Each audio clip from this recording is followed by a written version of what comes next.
And thank you everybody for being here today. It's nice to see some old friends along with some new friends and people I've met at conferences in person and virtually. And I first want to start out by saying one of the unusual things I get asked is, how does a Caucasian middle-aged woman present on any type of bias or any type of diversity, equity, and inclusion? Well, as you may or may not have seen in the chat, I was born and raised in Miami at a very culturally diverse place during the time of integration. That set the stage for me to continue to grow in this and embrace this my whole life. I'm a child of immigrant parents, so that plays a part of it too.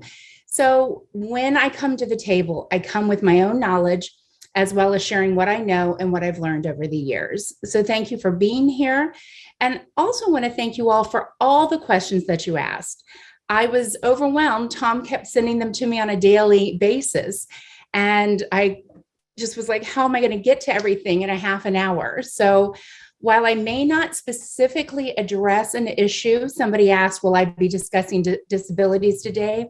Today, we're just going to stick with age, gender, and cultural biases in online learning, what we can do to overcome them, how we can be aware of them, and work together to come up with some resolutions and just start the conversation and start the process today. So I do hope that I answer some questions along the way.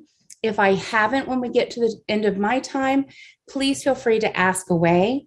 Also, please feel free to email me at any time. So what do we know? What do we need to be aware of? We hear these buzzwords all the time. It's everywhere. We're getting departments of DEI. We have departments of just inclusion. We have departments for LGBTQ students and faculty. But what does it mean? How do we get beyond these? So these are parts of marginalized groups that really have not been included or thought of or been part of the mainstream. They are now. We have to accept that. This is not a political game. That is not something about woke society. This is making sure that every student is touched, that we are including everybody with respect and support and value. Since those of us who are instructional designers do everything from actually templating classes in some cases, to doing one-on-one consultations with faculty members, to giving faculty development, this is something we truly need to be aware of and something that we really need to fully participate in. So we're going to just start with this. Blank screens. If we are here, I want you to take a moment to think about the learned biases in your life. For me, I was, again, a child of integration. Race was a big thing in my life in Miami. We had people on one side that might have been from Haiti, people from Jamaica and the Bahamas, people from the South, people from Italy, people who'd lived in Florida the whole time. How did we get along? Certainly, the Cubans were a very large part of my growing up in Miami. My joke in the office is, if you cut me, I bleed café con leche. So how did those biases in my life, or seeing how my parents were accepted as immigrants, affect me? I want you all to think about that.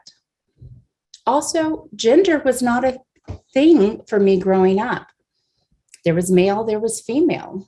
What did I find out and become exposed to as life began to unfold and things became more?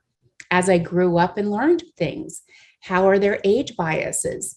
What did I take with me from what I learned when I was 18 or what I learned when I was 30 to now? Also, socioeconomic statuses. Were you born to possibly a family that didn't value education? Were you born to a family that did and made sure that you got taken to the library every week? How did what you grow up with affect how you perceive of certain people and certain things now? Medical conditions, again, were you somebody who was confined to a wheelchair or was limited in your mobility and getting around at school? Think of those and how it may have prevented you or pushed you into online learning. Disabilities come in all forms. There's a lot of undisclosed cognitive disabilities. There's a lot of other certain disabilities that we don't discuss besides sight blindness, hearing. What are those things that are out there that you maybe know about or never really perceived about growing up or forming your professional education? Again, nationality is a big thing. People are just, how they learn is how they learned in their country or how their parents taught or what was valued. Also, legal status. A lot of people are left out of learning sometime because they don't have a green card or because they're perceived to be at a certain status level that they're not allowed to be taught, or they should only be taught certain things. And again, that leads us back to cultural biases. What do we know from how we grew up, what was around us that time, and the culture that we know best? Because of all those biases, nobody starts at zero. Nobody is, I'm a zero, I'm a clean slate, I don't know anything. That's not true. You do have biases, positive and negative. So it's okay to say that. Are you tolerant or intolerant of certain things? You know, I cannot stand people. I drive on a highway where we have a lot of tourists heading to theme parks, and they back up on that highway and they do certain silly things. I'm very intolerant of that. So does that make me intolerant of tourists? No, I live in a state that tourists fund the income tax, so I'm happy that they come. So what makes you think that you're tolerant or intolerant? And can you question those in how you're teaching faculty that could in turn fall back onto the students? And are you sensitive or insensitive to triggers? Those can be positive and negative. That's what makes you care. And you're here because you care and you want to do better or the best that we can. So again, it goes back to experiences and lifestyles and your upbringing. A lot of people become more tolerant because of a negative situation, or they can remain intolerant because of that. Examining your backgrounds and your friends' background. Who do you surround yourself with? What do you know? What do you learn from? Your friendships, your neuro awareness of these things. That means, how does this connect to this? And that's really important as we go into the diversity wheel. A lot of us have been exposed to that. So again, what are the world events? What are the organizational events? What are internal events? What are your personality, your sexual orientation, those of others? How do these all fit if we spin this wheel? We could spend hours talking about how the inclusion and the diversity wheel affects everything. But when we leave this today, look up diversity wheel. Look how you can use it in training faculty. Look how you can use it in creating your own dogma in what that you're presenting so that everything is a more positive spin. So I want to take on and tackle one of the biggest biases in online learning that we're seeing, and that's achievement motivation. And we don't really think of this, but what motivates your students to learn? What motivates your faculty to teach these students to learn? We have a lot of people that are culturally pressured to learn. They want to get ahead. Is it a socioeconomic subset? Is its own cultural pressure? In the research and doing for this presentation, a lot of it talked about the pressure that are in Asian families, especially those that are first generation here, to succeed, to go out there. Is there a pressure that you know of or that you see in your community that is putting pressure on students, both positive and negative with that? There's a gender pressure. We hear it in commercials. Run like a girl. Well, Nike kind of changed that one, didn't they? So be a man. We don't just have two genders. We never have, but that's all we talk about. It's time to normalize things by taking these words out of your vocabulary and not making it so pressured to only conform to what we are used to know as normal. Were you an age that you always received a participation trophy? That was not popular when I was there. You were either first, second, or third, or you got nothing. Some people only got first. There weren't ribbons, there weren't ties, it wasn't trophies. How does that affect different age groups and subsets? Are the students that you're working with of a population that they're really going to be achieved if they're motivated to be first? Are they from a culture that has that pressure to be first? Or are they one of those kids that just thinks showing up will be fine? Are they an adult that has always achieved just to get ahead and thinks that showing up is fine enough? What are those positive education settings that the students in your educational setting have had before? How does that affect how your teachers are going to be disseminating the education? Also, age-related authority admiration. We see it a lot, especially in medical settings. We see it a lot with police, but we really see it inside the classroom. The average age of 50 plus really are returning learners and are becoming a bigger part of higher education. So we really need to see that they go in and they're achieved by the grades that they're getting, or just even the compliments that they're getting from teachers. The teachers or the instructors in the classroom are absolute authority. Also, we have two age groups that have authority-related rebellion. Believe it or not, it's over 65. We see that a lot. Nobody's going to tell them what to do. Or, they were some of the kids from the flower powers that wanted to bulk against the machine. We also see it in a 25 to 35, that they don't accept what's just being told to them by the authority. So they rebel in the classroom. So we need to be aware of that when we're forming these online classes. There's also a segregation of genders into specific subject areas. We see that with the STEM programs, but we can also see that with certain fine arts. And we need to see a balance of instructor and genders. So is your institution having strong female role models in the STEM programs? And are those female models actually passing it along and sharing that? We have a lot of cultural people that don't respond well to certain genders teaching them. So how do you balance that? How do you make it more neutral? Well, sometimes you can't, but being aware of the problem, taking out the age-related problems, taking out the gender-neutral language, making sure that things are culturally across the board as best that we can, helps to address a lot of these. I'm going to talk about assessments for a moment, because that is one of the overarching questions I got. How do I immediately change this? How do I get my instructors to listen?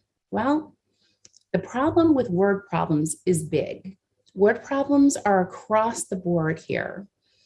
They use a traditional male-female normality. They're usually age-focused on traditional age groups. So in universities and colleges, it's 17 to 24. At formerly community colleges, the average age of the learner is actually 27 to 34. So we're kind of losing out on a lot of people by not remembering that the ages are very far ranged. So what is also considered wise in a society may not be considered wise in another one. Does your cultural area that you're doing right now in your subset say, great, we've got a lot of wise people out there? Or are they making jokes about boomers or old people? Or I would never do that because I'm not that old. We have a lot of teachers that are saying that. The value on intelligence depends on the cultural norms. We also have people that are out there dismissing younger generations. I've pleaded with people sometimes not to continually tell a joke that starts with, how many millennials does it take to change a light bulb? Guess what? The faculty in front of you now are millennials. You cannot continue to tell jokes to an older audience based on the younger audience that's sitting in front of you. So we need to just start focusing on changing our words, on changing what humor is by realizing there's a wide subset in front of us, not the narrow traditional learners. And also think about sentence structures. This is something that I think a lot of people get tripped up on in traditional learning. You don't like this, and we infer that you're asking the person that you don't like that product, do you? So the answer could be yes, meaning that they agree with you, meaning that they don't like the product, that they're agreeing to like with it. How are you doing the sentence structure? What is that meaning to you? I know that when I lived in Miami, I had an outreach program into the local indigenous community. And one of the things that we would ask were some basic English questions, such as, who is the son of your aunt? Well, they would all say brother. On a standardized test, that was wrong because they called everybody of a certain generation brother. The elders were known by a different name. The other thing I found is if you did certain word problems that they had to extract from, a potato, a knife, celery, mayonnaise. Most normalized communities that we know as a certain strata in traditional education would say and put the food groupings together: potato, celery, mayonnaise, potato salad. I cannot tell you how many groups put potato and knife together because you had to peel the potato in order to make anything with it. Same with knife and celery, I would get that, but it was mainly potato and knife. You can't even get to the basics with a potato if you don't have that knife. And again, words mean different things for different people, different ages: sick, bad, down. What does that mean to you? What does that mean to a younger age group? What does it mean to an older age group? I have within my own grouping people of all ages, and sometimes it is funny to see the reactions of people when somebody who's younger says, "Oh, that's sick," and somebody who's older, especially during COVID, who's not heard that term before, went, "Wait, what's wrong? How do we fix that?" Well, we fix that by making sure that we're using neutral words, especially with word problems. Many of you maybe have heard of the Comprehensive Test of Nonverbal Intelligence. CTONI was put out in about 1997, right when I was transitioning into more of a instructional design role. And this was really big for me. It's analogical reasoning, it's categorical classification, sequencing, and it helps people with different subsets for testing. This is good because it also addresses disabilities that are non-disclosed, as well as cultural abnormalities, as well as normalizing genders, as normalizing ages. And this was about the time too that we started accepting in higher ed that we had a lot of non-traditional learners. By that, it wasn't just age. We had a lot of people starting college at the age of 16 because by the mid-90s, we have a lot of students that do can't think of the name of it now, and that is where they do the dual enrollment for high school and college so they get out a little bit early.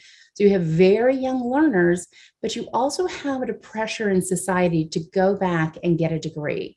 So we had a lot of a larger, older population coming back into college at this time.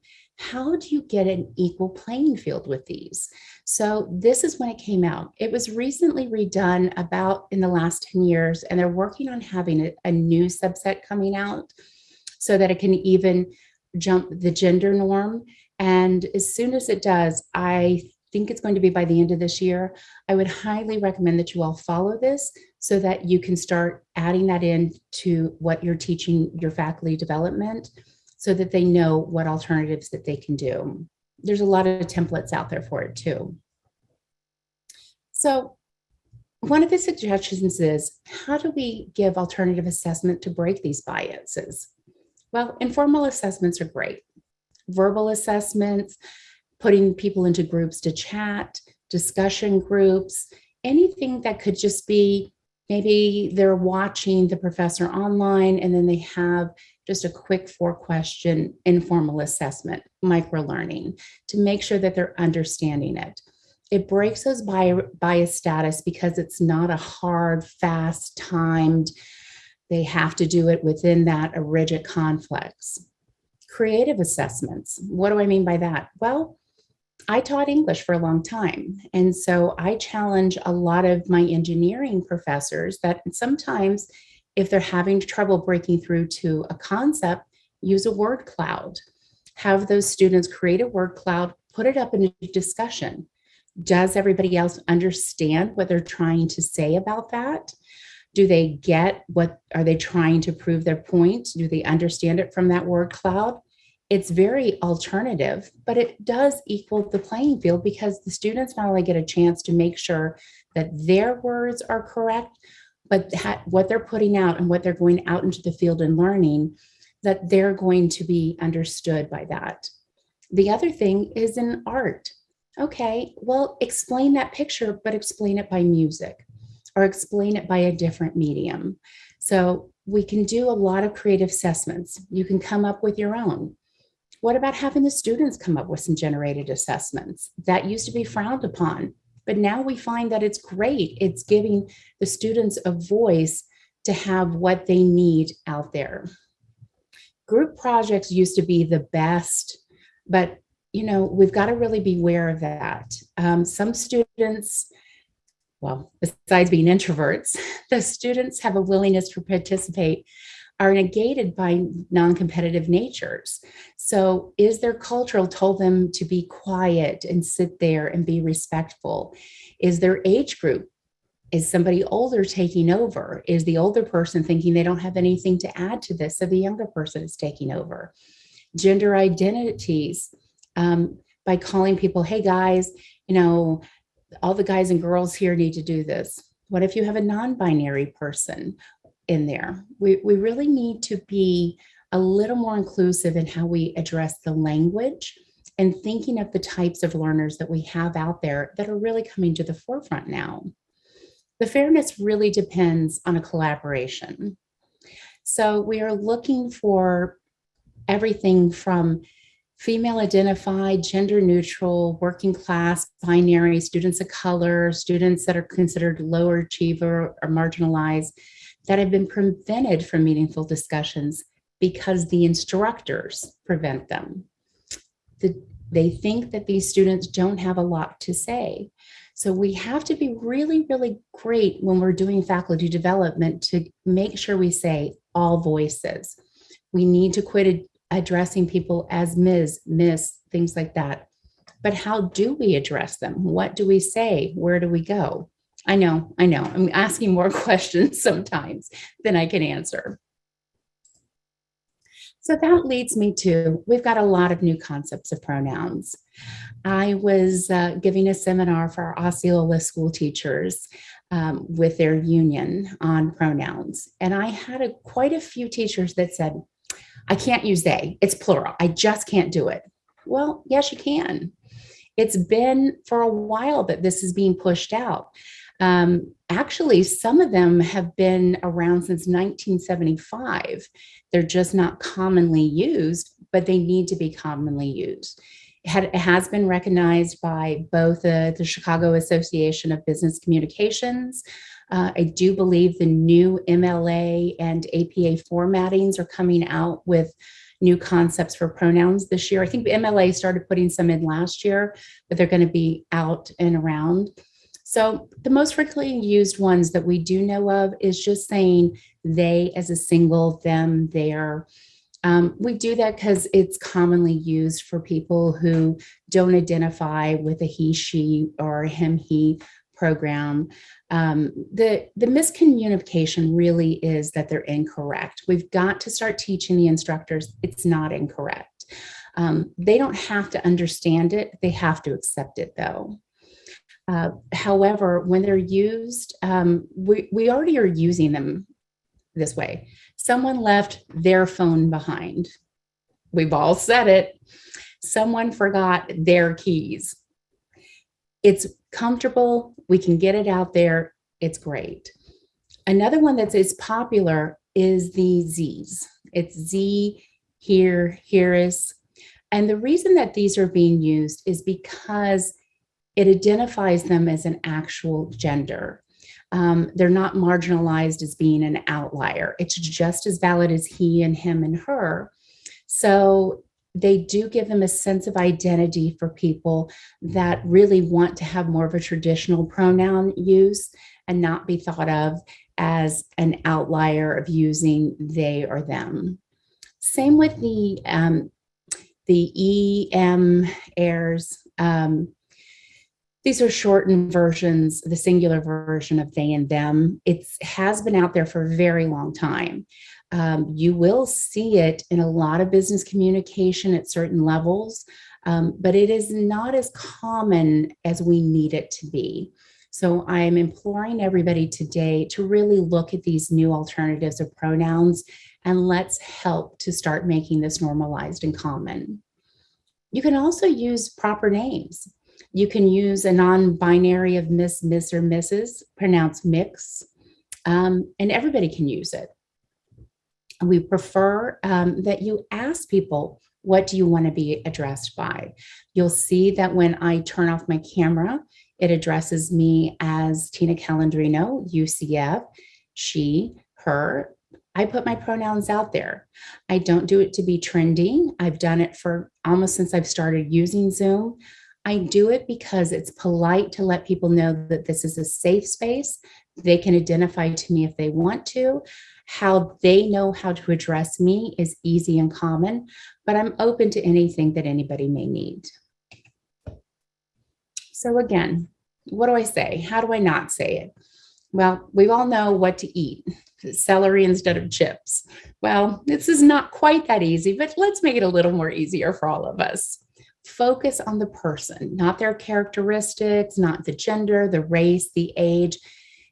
Does it make a difference to the conversation? You don't need to identify somebody if it's not going to be in a police lineup. Again, I'm tall, I'm blonde. Those are things that you can address over my gender or over my age. The person wearing black and white sitting in the chair in the corner.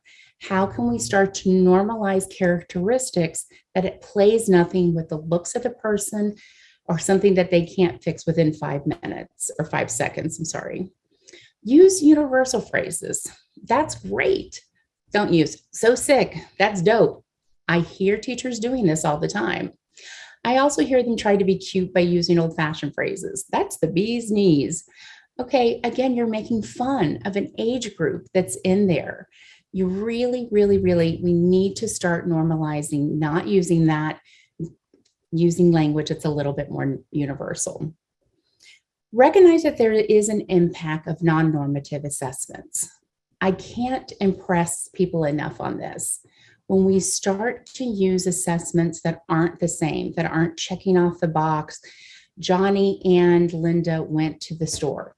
Okay, why is it just Johnny and Linda? What store? Are they going to a corner store, a bodega, a 7-Eleven? Got to be careful with that too. You may have a student that's here from Missouri that has no idea what a bodega is. I remember a student once coming here who said, wow, it's just like the movies. They have all these famous stores. So again, we've got to realize that assessments need to be a little more neutral in everything from language to what they're describing. And use gender neutral language. I know that we don't mean to, but saying things like, come on, guys, dude, oh, don't be a... These are all encompassing genders. Siblings, students, colleagues, teammates are all accessible. We don't want to use anything that's male dominated, which tends to, or using the female anatomy, because that is a put down to all women. We really need to be mindful of that. So with that, be mindful of imagery. It was a dark day in history, blinded by the announcement. I got into a very historical conversation about Florida crackers and how certain people are taking it to mean one thing. Could it symbolically express a negative concept? Do we need to be aware of it? Is this woke culture, or is this understanding and spreading news and information? So please be aware of that and how you are addressing things so that we can pass this along to others. And again, begin correcting your course language today.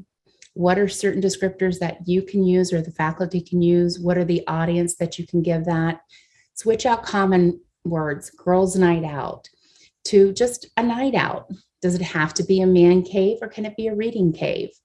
How can you include voices for the breadth and scope of experience for potential students in your area? What is normal for them? You know best and better than me, who's sitting in Central Florida, who has a large segment of variety of populations.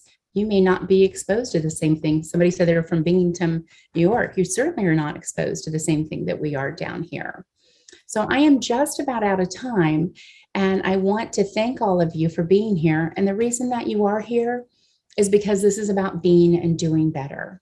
Ask if you're not sure, get out there and find the information, or please just email me or find me on LinkedIn, because I'm here and I'm not the only one. There are more DEI activists, but people that are specializing in more gender, age, and cultural biases and how to correct them. Thank you all.